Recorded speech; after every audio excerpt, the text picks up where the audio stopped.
लीजिए छात्रों, सुबह के आपके 4 बज चुके हैं और 4 बजे त्रैमासिक परीक्षा का आज का कक्षा 9वीं विज्ञान का पूरा पेपर और उसका सॉल्यूशन एक ही वीडियो पर कंप्लीट आपको देने वाला हूं।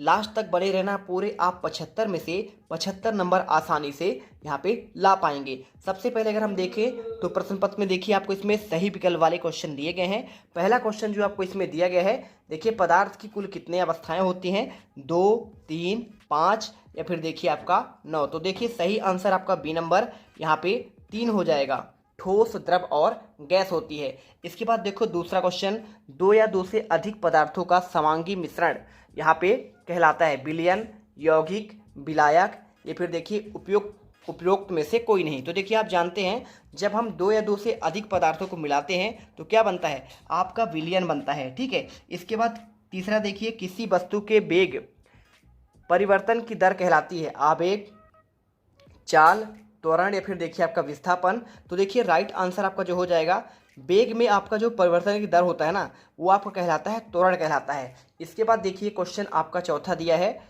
निम्नलिखित में से कौन शुद्ध पदार्थ है, दूध, जल, नमक का घोल या फिर देखिए आपका वायु। तो आप जानते हैं इसमें क्या हो जाएगा, हमारा जो जल है ये आपका देखिए बिल्कुल आपका शुद्ध होता है, तो आप इसे आंसर कर लेंगे। क्वेश्चन देखिए आपका पांचवा, तावा एक है, यौगिक है, तांबा की बात कर रहा है, मिश्रण है, नमक का घोल है, अभी फिर आपका वायु है। तो आप जानते हैं देखिए तांबा हमारा क्या है, एक हमारा ये हमारा कहलाता है आपका, देखिए क्या कहलाता है, ये आपका तांबा, तांबा मतलब होता है आपका टीन, और जो आपका टीन कहलाता है ना, ये आपका एक कौन से क्या हो जाएगा, देखिए ऑप्शन में देखिए यहाँ पर आपको धातु है। ठीक है, तो आप इसमें जो है धातु कर लीजिएगा। सिंपल सा आंसर आपको जो है देखिए, तो आपका जो तांबा है ना, तांबा आपका क्या है, यहाँ पे एक धातु है, तो आप ऑप्शन में जो है यहाँ पे आप धातु नहीं कहलाता है, आपका यहाँ पे तत्व कहलाता है। ठीक है, तो आप इसमें तत्व कर लीजिएगा सिंपल तरीके से। देखिए इसके बाद क्वेश्चन आपका छठवा, कोलायड का एक उदाहरण है, क्या चीनी का घोल है, दूध है, नमक है या फिर देखिए आपका इसमें तांबा है। तो देखिए आपका जो कोलायड होता है, कोलाइड का आपका जो उदाहरण है ये आपका देखिए आपका हो जाएगा, ये आपका दूध हो जाएगा। ठीक है, तो सिंपल सा आंसर कर लीजिएगा। चलते हैं इसके बाद आपके प्रश्न क्रमांक 2 आपके रिक्त स्थान पर ये रहा। तो देखिए क्या दिया है, 6 नंबर क्वेश्चन दिया है, बर्फ का गलनांक कितना आपका यहाँ पे केल्विन होता है आपको बताना पड़ेगा। तो आपको देखिए इसमें आपको 273 केल्विन लिखना है। ठीक है, 273 आप यहाँ लिख दीजिए। इसके बाद देखिए नेक्स्ट क्वेश्चन, आपको इतना ही आंसर लिखना है। और इसके बाद देखिए समसूत्री विभाजन डैश डैश कोशिकाओं में होती है, तो आपको यहाँ पे आंसर कर देना है यहाँ पे कायिक कोशिका में। ठीक है, कायिक, तो आपका ये हो जाएगा यहाँ पे कायिक कोशिका। गति की मापन की इकाई क्या होती है, तो चौथे का आपको जो आंसर देखिए यहाँ पे आपका हो जाएगा मीटर प्रति सेकंड हो जाएगा। ठीक है, तो मीटर प्रति सेकंड करना है। इसके बाद निश्चित आवेश युक्त परमाणु का समूह डैश डैश कहलाता है। तो पांचवे का आपको जो देखिए आंसर आपका हो जाएगा यहाँ पे, इसमें आपका देखिए यहाँ पे हो जाएगा बहुपरमाणुक आयन। ठीक है, लिख दीजिएगा परमाणुक। ठीक है, परमाणुक लिखना है और इसके बाद आपको यहाँ पे लिखना है आयन। ठीक, आप ये कर दीजिए। इसके बाद देखिए यहाँ पे फ्लोएम ऊतक पत्तियों द्वारा निर्मित भोजन का क्या करते हैं, तो आपको बताएं परिवहन करते हैं। ठीक है, तो आपको यहाँ पे परिवहन लिख देना है। इसके बाद देखते हैं, देखिए कॉपी पर अच्छे से लिख लेना। और चैनल पर पहली बार विजिट कर रहे हैं तो वीडियो को बिल्कुल आपको दिल से लाइक करना है। ठीक है, क्योंकि जेथ मिडिल क्लास आपके लिए मेहनत कर रहा है, जिससे आपको हर एक वीडियो का सब कुछ आंसर मिलते रहे। 6 नंबर का देखिए आपको सही जोड़ी बनाकर लिखना है, संयोजी ऊतक। तो आपको देखिए मिलाना किसमें है, यहाँ पे स्तंभ आक स्तंभा से। तो संयोजी आपका जो ऊतक है ना, ये आपका कहला जाएगा कौन सा हो जाएगा, देखिए यहाँ पे सिंपल सा हो जाएगा आपका रक्त। ठीक है, रक्त आपका संयोजी ऊतक कहलाता है, टिश्यू, और यहाँ पे कनेक्टिव टिश्यू बोलते हैं इंग्लिश में। पत्तियों से भोजन का परिवहन किस में होता है, देखिए तो आप जानते हैं एक आपका होता है जाइलम, तो आपका यहाँ पे, और एक होता है फ्लोएम। तो फ्लोएम करेगा आपका पत्तियों से भोजन का परिवहन करेगा, और फ्लोएम तो आप हो गया, और जाइलम होता है जड़ से आपका तने तक का। और तंत्रिका ऊतक क्या है, देखिए तंत्रिका आपका जो ऊतक है ना, ये आपका सिंपल सा है, आपका न्यूरॉन्स हो जाएगा। और इसी के साथ क्लोरोप्लास्ट क्या देखिए, तो क्लोरोप्लास्ट पाया जाता है आपका प्रकाश संश्लेषण में पाया जाता है। और राइबोसोम देखिए क्या है, आपका प्रोटीन फैक्ट्री बोलते हैं इसको। और तंत्र आपका किस में होता है, आपका धातु में होता है। तो इस प्रकार से आपको आंसर करना है। इसके बाद चलते हैं आपका नेक्स्ट क्वेश्चन, देखिए यहाँ पे एक शब्द या एक वाक्य में उत्तर देना है। 6 नंबर क्वेश्चन दिया गया है, 300 केल्विन तापमान का डिग्री सेल्सियस में क्या आपका मान होगा। तो आपको देखिए एक शब्द में उत्तर कैसे आपको देना है, तो आपको यहाँ पे देखिए सेल्सियस में आपका मान क्या होगा, आपका 27 डिग्री सेल्सियस होएगा। ठीक है, क्योंकि देखिए आपको सिंपल सी बात है, 273 में 300 में आप 273 घटा दीजिएगा, 1 केल्विन का मान निकलेगा आपको 273। आपका जो है ना देखिए 200, अगर 1 सेल्सियस की बात करें तो 273 केल्विन के बराबर होता है, तो आपका यह 27 डिग्री सेल्सियस होगा। वह बिलियन जिसमें अगर आपको समझ नहीं आ रहा है देखिए मैं आपको समझा देता हूँ। 273 आपका जो केल्विन होता है ये आपका होता है 1 डिग्री सेल्सियस के बराबर। ठीक, अब देखिए 300 केल्विन दिया है, तो 300 केल्विन हम क्या करेंगे 273 माइनस कर देंगे, तो आपका यहाँ पे क्या हो जाएगा 27 डिग्री, ये आंसर आ जाएगा। इसी प्रकार देखिए आपको यहाँ पे कोशिका सिद्धांत देने वाले वैज्ञानिक का नाम बताना है। देखिए दूसरा क्वेश्चन आपको पूछा गया ना, तो आपको यहाँ पे वह विलयन जिसमें विलेय पदार्थ की मात्रा संतृप्त होती है उसे कहते हैं आपका देखिए असंतृप्त कहते हैं, असंतृप्त। ठीक है, अगला देखिए कोशिका सिद्धांत देने वाले वैज्ञानिक का नाम क्या है, तो आपका देखिए स्लीडन, आपको लिखना है स्लीडन एवं सोन, ये देखिए इनका वैज्ञानिक का नाम है। ठीक है, देखिए कोशिका की खोज की अगर बात होती तो आप लिख दीजिए रॉबर्ट हुक लिखते, है ना, 1665 में इन्होंने खोज किया था। लेकिन कोशिका की खोज की बात नहीं हो रही है, कोशिका सिद्धांत की बात कर रहा है। ठीक है, सेल आपका यहाँ पे थ्योरी की बात कर रहा है। लाल रुधिर कणिकाओं का जीवन काल कितने दिनों का होता है, तो लाल रुधिर कणिकाओं का आपका जीवन काल 120 दिन होता है। इसी प्रकार देखिए एक गाड़ी को ओडोमीटर किसका मापन करता है, तो एक गाड़ी का आपका जो ओडोमीटर है ना, ये देखिए आपका यहाँ पे चली गई दूरी का मापन करता है। ठीक है, चली गई दूरी किसका, गाड़ी का, है ना, तो आपको यहाँ पे ये देखिए चली गई दूरी का। और इसी के साथ देखिए आपको यहाँ पे लिख देना है अवोगाद्रो संख्या का मान क्या होता है, तो देखिए आपको यहाँ पे हो जाता है आपका 6 पॉइंट, इसके बाद आपको लिखना है 022 और यहाँ पे देखिए मल्टीप्लाई कर देते आपका ऊपर है ना, गुणा आपको 10 लिखना है और इसका पावर आपको कर देना है, देखिए 23 करना है। ठीक है, इस प्रकार आपका यहाँ पे हो जाएगा अवोगाद्रो संख्या। अब इसके बाद देखिए आपका आता है सत्य असत्य वाले क्वेश्चन आते हैं। गैसीय अवस्था में कणों की गति अनियमित और अत्यधिक तीव्र होती है, 6 नंबर क्वेश्चन, क्या आपका सत्य है, तो देखिए आपको इसमें सत्य करना है। ठीक है, क्योंकि आपका यहाँ पे सत्य है, नियमित और अत्यधिक तीव्र होती है गैसीय अवस्था में। कोई चीज देखो गैस बहुत तेज भागता है आपका, ठीक है, एक स्थान दूसरे स्थान तक यहाँ पे भाग जाते हैं, क्योंकि उससे कण बहुत दूर दूर होते हैं। ठोस का एकदम कण पास पास होते हैं, है ना, और द्रव का थोड़ा सा और गैस का सबसे दूर दूर होते हैं। मिश्रण में एक से अधिक पदार्थ अनिश्चित अनुपात में मिले तो क्या होते हैं, देखिए तो दूसरे का आपका जो आंसर है ना, यहाँ पे आपको इसमें सत्य करना है। ठीक है, ये होता है मिश्रण में कोशिका जीवन की संरचना और क्या आपका संरचनात्मक और कार्यात्मक इकाई नहीं है भैया, इसलिए आपको यहाँ पे सत्य करना है। ठीक है, चलिए आगे बढ़ते हैं। प्यारे रसगुल्लो, वेग में परिवर्तन की दर क्या आपका औसत वेग कहलाता है, तो वेग में परिवर्तन की दर आपका त्वरण कहलाता है, तो आपका ये भी सत्य हो जाएगा। इसी प्रकार देखिए आपका कैल्शियम का परमाणु क्या द्रव्यमान 40 होता है, तो कैल्शियम अगर देखा जाए ना तो कैल्शियम का आपका यहाँ पे ये आपका देखिए सही होता है, क्योंकि देखिए कैल्शियम का आपका जो परमाणु क्रमांक क्या होता है 20 होता है और द्रव्यमान उसका डबल होता है, 20 दूनी 40 हो जाएगा, तो आपको ये सत्य हो जाएगा। इसी प्रकार देखिए रक्त एवं प्लाज्मा संबंधी क्या आपका संयोजी ऊतक है, तो रक्त और प्लाज्मा के आपके संयोजी ऊतक है, तो क्या आपका कनेक्टिव टिश्यू है, बिल्कुल आपका है, तो आपको यहाँ पे इसको भी सत्य करना है, क्योंकि देखिए आपका ऑब्जेक्टिव भी आया था यहाँ पे, ये देखिए याद आया था ना संयोजी ऊतक, तो आपका यहाँ पे लिखा था, अपन रक्त लिखा था, क्योंकि आपका एक कनेक्टिव टिश्यू आपका जो है आपका रक्त में होता है। इसी प्रकार देखिए क्वेश्चन नंबर आप 6 पे चलते हैं। क्या दिया गया है, दिया गया है ठोसों की अपेक्षा में द्रव्यों में विसरण की दर अधिक क्यों होती है, 2 नंबर क्वेश्चन पूछा गया है। तो चलिए मैं आपको इसका आंसर आपको देता हूँ, यहाँ पे आपको सिंपल तरीके से आपको आंसर मिल जाएगा। ये देखिए आपको मैं आंसर दे रहा हूँ, क्वेश्चन 6 का आंसर आपको यहाँ पे ये लिख देना है। ये देखिए क्वेश्चन 6 का आंसर आपको ये मिल जाएगा, लिखना है ठोसों की अपेक्षा में द्रव्यों का विसरण दर आपका अधिक होता है, ऐसा इसलिए क्योंकि द्रव अवस्था में पदार्थ के कण स्वतंत्र रूप से गति करते हैं और ठोस की अपेक्षा द्रव के कणों में रिक्त स्थान अधिक होते हैं। मैंने बताया था आपका ठोस तो होता है सबसे पास पास होंगे उसके कण, फिर इसके बाद आपका द्रव का, फिर गैस का सबसे दूर होता है।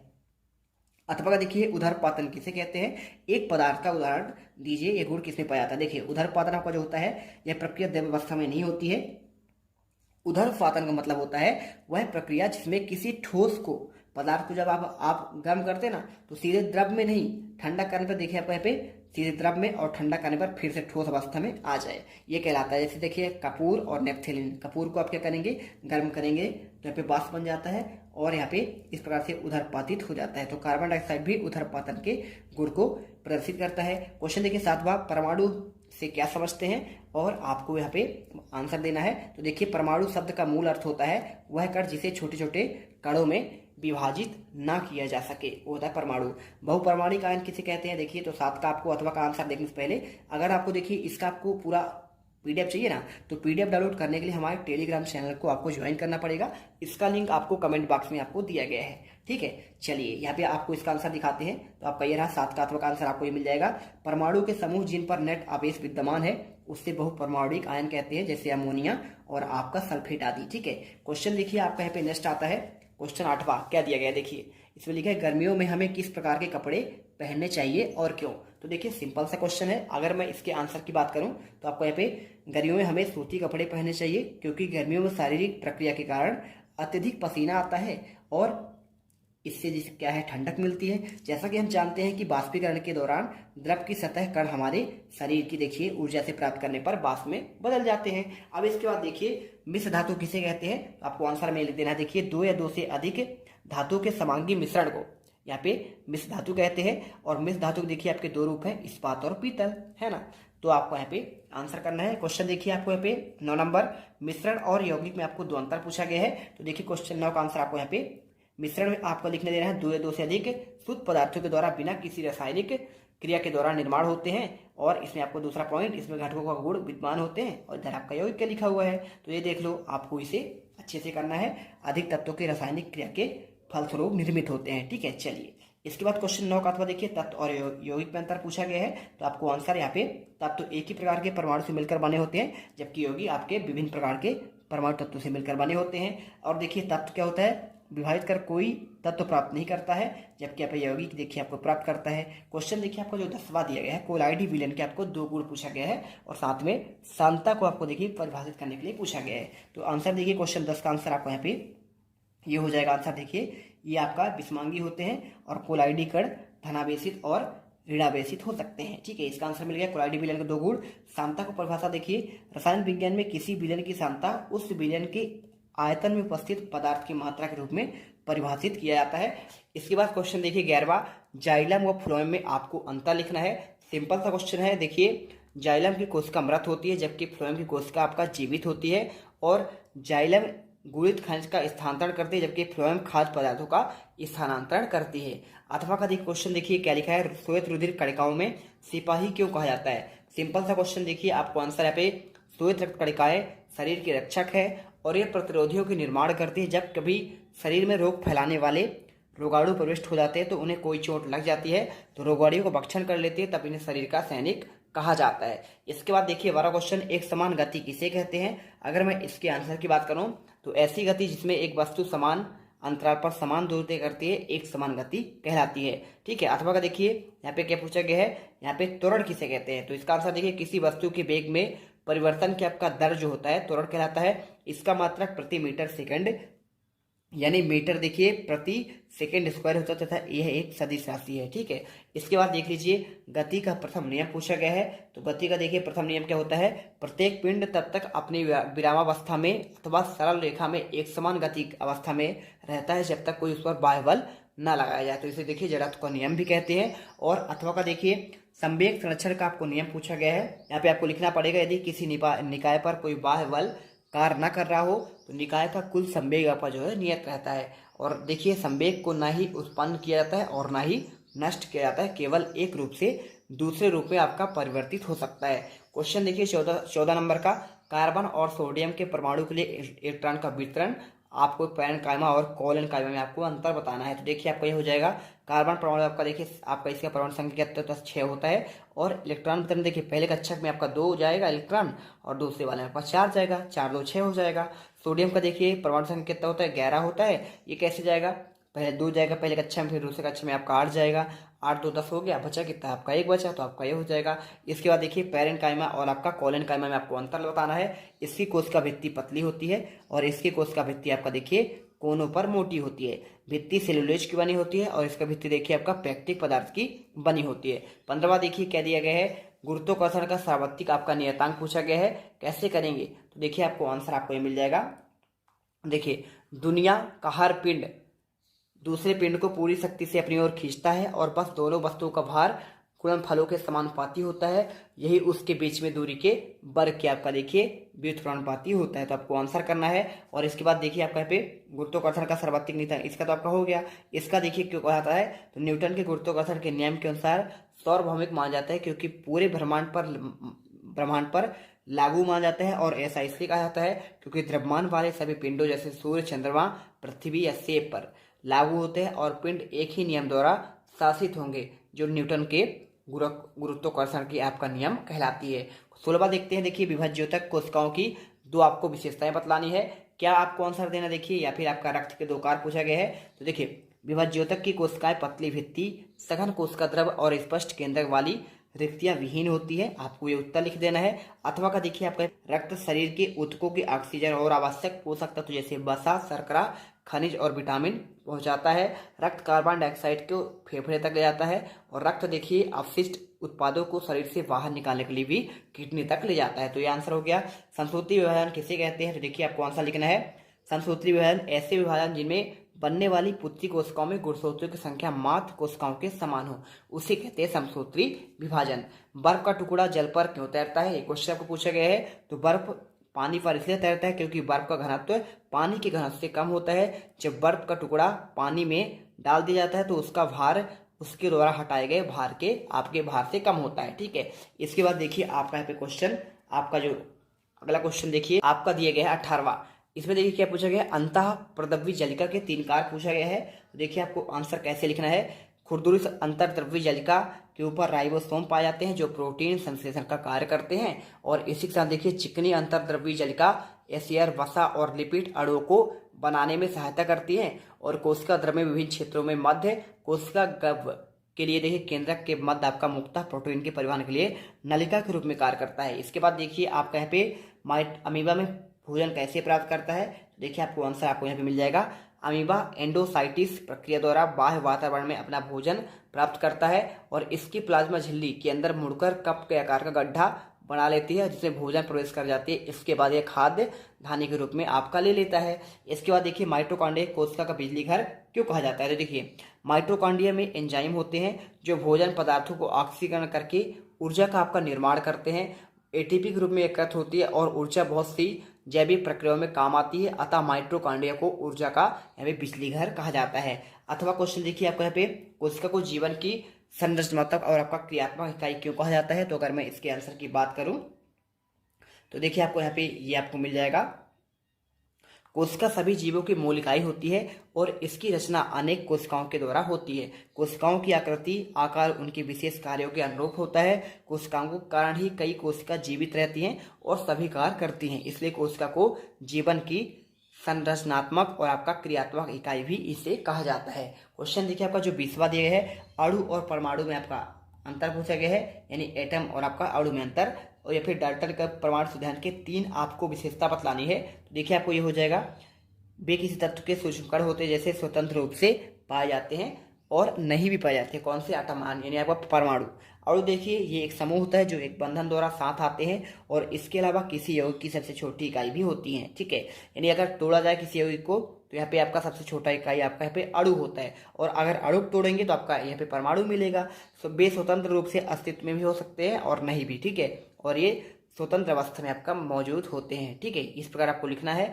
इसके बाद देखिए 20 का क्वेश्चन आपको यहाँ पे देखिए डाल्टन के आपका परमाणु आपका जो आपका नियम है ना, इसके आपका 3 बताने हैं। देखिए परमाणु सिद्धांत के 3 विशेषता। तो देखिए पहला आपका हो जाएगा, परमाणु को विभाजित नहीं किया जा सकता। किसी भी रासायनिक अभिक्रिया के दौरान परमाणु को न तो उत्पन्न किया जा सकता है और ना ही इसे नष्ट किया जाता है। किसी एक तत्व के सभी परमाणु आकार, द्रव्यमान आदि गुणों को एक दूसरे के समान होते हैं। और इसी के साथ देखिए आपका यहाँ पे पादप कोशिका और इसका नामांकित चित्र भी बनाना है या फिर आपका जंतु कोशिका का नामांकित चित्र बनाना है। आंसर कैसे लिखेंगे देखिए मैं आपको बता रहा हूँ यहाँ पे। तो देखिए आपको यहाँ पे आंसर जो है आपको ये चित्र बनाना है। केंद्रक हो जाए, कोशिका द्रव हो जाए, गाल्गी इकाई, कोशिका भित्ति, प्लाज्मा झिल्ली, क्लोरोप्लास्ट। आपको इस प्रकार से आपको पूरा चित्र बनाना है और आपको इसमें लिखना भी पड़ेगा। रिक्तिका, माइटोकॉन्ड्रिया, अंतःप्रद्रव्य जलिका, पादप कोशिका को लिख देना चित्र पे और गाल्गी इकाई, आपको ये सारी चीजें लिखना है। देखिए अब आपको जंतु कोशिका का नामांकित चित्र बनाना है तो बिल्कुल आप तो अथवा से पढ़ लीजिएगा, इससे बाहर क्वेश्चन आपका जाएगा ही नहीं। ठीक है, ये आपका देखिए जंतु कोशिका का प्लाज्मा झिल्ली आपको यहाँ पे दिया गया है, सेंट्रोसोम दिया है, गाल्गी इकाई दिया है, कोशिका द्रव्य, माइटोकॉन्ड्रिया, अंतःप्रद्रव्य जलिका, केंद्रक, क्रोमैटिन और अंतःप्रदेश लिखा है रिक्तिका, और आपका राइबोसोम, केंद्रक छिद्र, केंद्रक झिल्ली और आपका केंद्रक, ठीक है। और आपका ये देखिए गाल्गी काय है। तो इस प्रकार आप आंसर कर लेंगे। 22वां देखिए पादप कोशिका और जंतु कोशिका में आपको यहाँ पे अंतर बताना है, ठीक है। 4 अंतर देखिए, पादप कोशिका में देखिए पादपों में पाई जाती है, जबकि जंतु कोशिका आपका जंतुओं में पाई जाती है।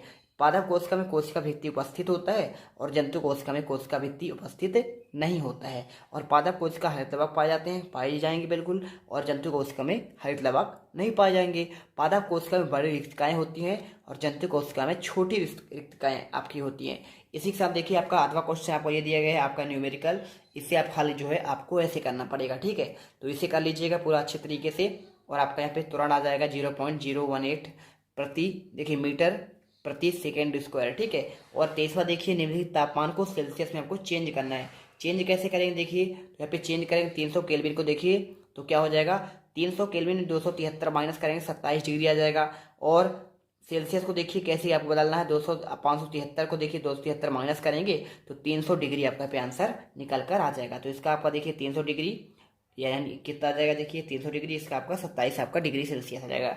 वाष्पीकरण की दर को प्रभावित करने वाले कारक बताने हैं, तो यहाँ पे आपको आंसर देखिए आपको यहाँ पे ये मिल जाएगा। तो इस प्रकार देखिए आपको यहाँ पे क्वेश्चन 23 की अथवा का आंसर, यहाँ पे पदार्थ के कण सदा गतिशील रहते हैं और निश्चित तापमान पर उनके कणों में गतिज ऊर्जा होती है, जिस कारण वाष्पीकरण होता है। निम्नलिखित कारकों में इनकी दर प्रभावित होती है। तो इस प्रकार पूरा आंसर देखिए, पहला पॉइंट, दूसरा पॉइंट, तीसरा पॉइंट और आपका चौथा पॉइंट में आंसर कर देना है, ठीक है। तो हम तुम लोग गलती से अगर नए हो प्रश्न तो नंबर सब्सक्राइब 3 करो। कल सरदार समारोह में गई थी, समझ नहीं आपका समारोह है, मुझे नहीं पता, बस क्लिक हो जाना चाहिए। अब मैं भी जा रहा हूं, मुझे मुठिया पेलने जाना है। बाय। वो है